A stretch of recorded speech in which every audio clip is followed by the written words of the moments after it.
dagaalkii Soomaaliya iyo Itoobiya dhex maray sanadihii 1970-aadkii waxa uu ahaa mid ka mid ah dagaaladii ugu waaweynaa ee ka dhex dhaca laba dowladood oo Afrikaan ah. iyadoo saameyntiisu ay gaartay meelo badan oo caalamka ah, dowladihii midowga Sofiyeetka iyo xulafadii Warsaw, Cuba iyo dowladihii Shuuciga ah waxa ay si toos ah uga dagaalamayeen safka hore ee dagaalka.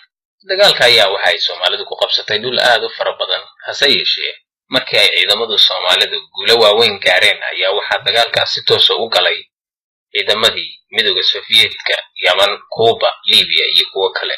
dowladii midowga Sofiyeetka oo Soomaalidu xiriirka u jirtay bartamihii November 77 oo laga saaray Soomaaliya ayaa waxa ay si toos ah uga soo jeesteen dhinaca Itoobiya. waxay siiyeen Itoobiya wax kasta oo lagu jabin karo ciidamada Soomaalida, dhaqaale, military, siyaasad iyo xiriirka caalamkaba ah.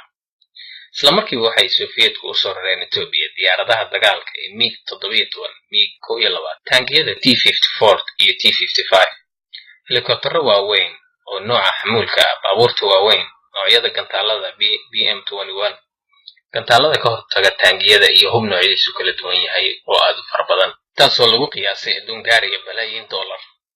ciidamadii Soomaaliyeed oo Sofiyeetku soo tababaray siiyeyna hubka ay ku dagaalamayeen intiisa badan, isla markaana yaqaanay awoodda iyo qaab dagaaleedkooda, wuxuu si toos ah uga howlgalay burburintooda. saraakiishii usbuucyo ka hor joogay dhinaca Soomaalida ee Sofiyeetka ahaa waxa ay ka soo jeesteen dhinaca Itoobiya, sida General Grigori Bariso. dhinaca kale waxaa dagaalka soo galay ciidamo Kuubaan oo gaaraya in ka badan 20,000 oo uu hogaaminayay General Arnaldo Ogia, ayna u dhan yihiin dhammaan hubka iyo saanada ciidamadu, iyagoo ah awood aad u hubaysan. waxay noqotay in Itoobiya ay hesho awood ciidan oo aad uga fara badan intii ay ka codsatay saaxiibadeed, halka Soomaalidu ay noqotay keligood. dhinaca kale, maadaama ciidamada Soomaalidu ay gudaha u sii galeen Itoobiya, waxa ay dadweynaha halkaas ku nooli noqdeen kuwa aan u soo dhoweyn sidii dadweynihii ay soo marayeen markii ay qaybsanayeen dhulal badan oo Soomaali galbeed ah, iyadoo ciidanka Soomaaliduna uu sii galay dhul buuro dhacdheer leh oo ku noqday caqabad. kadib ciidamadii isbahaysigu waxay xoojiyeen weeraradoodii bilihii Diseembar, Janaayo iyo Febraayo. ugu dambeyntii ciidamadii Soomaaliya waxay noqdeen kuwo la go'doomiyey oo xitaa diyaaradaha huwantu garaacaan xadka gobollada waqooyi ee Soomaaliyeed. markii ciidamadii Soomaaliyeed muujiyeen dagaal aad u xirfadaysan ayay ciidamadii huwantu waxay go'aansadeen in la sameeyo istiraatiijiyad cusub oo lagu jabiyo. laga bilaabo Febraayo, ciidamadii huwantu waxay si xad dhaaf ah u soo weerareen ciidamadii Soomaalida, iyagoo dhinac walba haystay wixii ay u baahdeen, halka ciidamada Soomaalidu ay ka muuqatay daal fara badan, saadkii oo kasii gabaabsi noqday iyo iyagoo aad ugu sii fogaaday furintii dagaalka.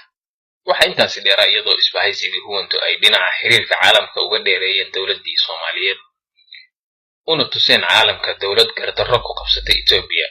dowlado yar maahane inta kale waxay si toos ah iyo si dadbanba u taageerayeen Itoobiya. dagaalku wuxuu si toos ah u dhex maray ciidamada Cuba iyo Ruushka oo dhinaca iyo ciidamada Soomaalida.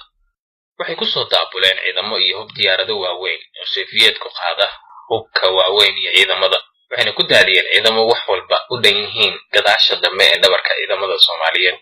ciidamadii Soomaaliyeed ee jigjiga difaacayay waxay muujiyeen geesinimo xad dhaaf ah, iyagoo aan haysan wax saad u imanayay, go'doonna laga dhigay, lagana hubiyo ciidan badnaa.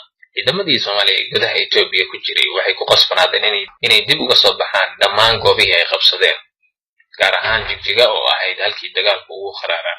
waxa la isku raacay in haddii aysan sidaas yeelin la hareerayn lahaa, lana xasuuqi lahaa.